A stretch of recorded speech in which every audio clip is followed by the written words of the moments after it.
अयोध्या में अस्पताल बनाने की जिनको इतनी ज्यादा चिंता है, वो पहले बिहार के अस्पतालों का तो हाल देखें। बिहार एक ऐसा राज्य है जहां पे हमारे खुद के मुख्यमंत्री मात्र सिर्फ मोतियाबिंद को ऑपरेशन कराने के लिए दिल्ली चार्टर फ्लाइट से जाते हैं। तेजस्वी यादव ने कहा है राम मंदिर से ज्यादा जरूरी है अस्पताल का बनना, क्या कहेंगे?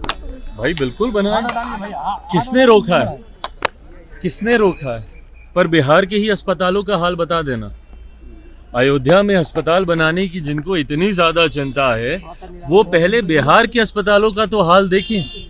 क्या बिहार में अस्पतालों में सही सुविधाएं मौजूद हैं? क्या डॉक्टरों की उपस्थिति है? क्या बिहार के गांव में महिला डॉक्टरों की उपस्थिति है? उपकरणों की उपस्थिति है? और अगर है तो क्या वो चल रहे हैं?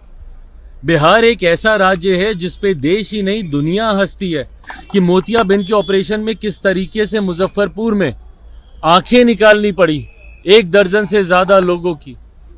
बिहार एक ऐसा राज्य है जहां पे हमारे खुद के मुख्यमंत्री मात्र सिर्फ मोतियाबिंद को ऑपरेशन कराने के लिए दिल्ली चार्टर फ्लाइट से जाते हैं।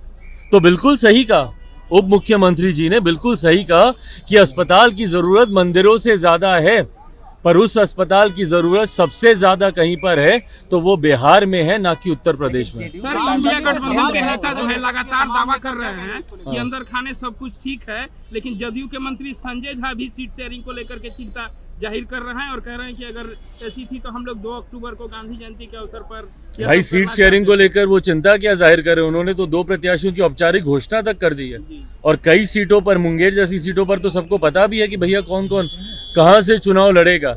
यही हाल बंगाल में है। ममता बनर्जी जी मात्र 2 सीटें कांग्रेस को देने को मान रही है वहां पे। आप पंजाब चले जाइए, आम आदमी पार्टी सारी सीटों पे वहां पे तैयारी कर रही है।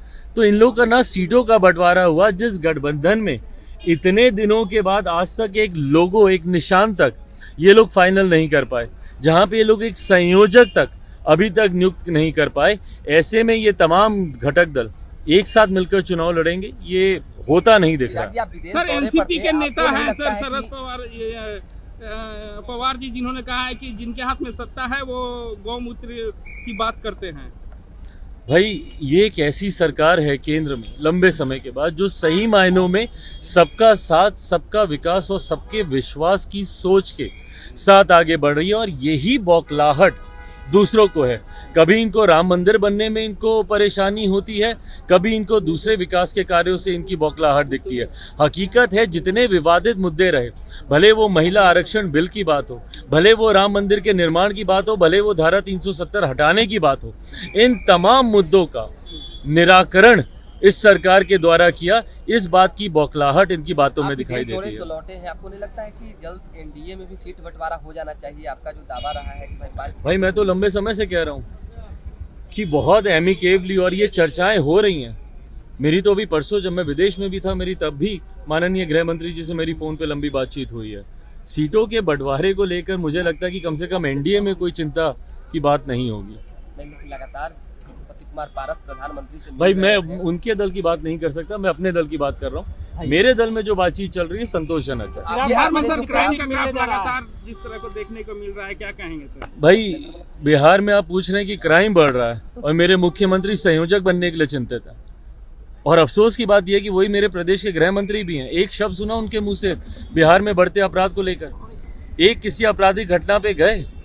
पटना शहर में लूटमार की घटनाएं हो रही हैं, यहाँ पर एक शब्द बोलने की बजाय मेरे मुख्यमंत्री दौड़े हुए जाते हैं इस उम्मीद से कि किसी की दया उन पर हो जाएगी और उनको संयोजक बना दिया। चिराग पासवान को कितना सीट मिलने जा रहा है? कितनी सीटों पे बातचीत हुई है? आप बोल ही दीजिए। नव वर्ष की ढेर सारी शुभकामनाएं।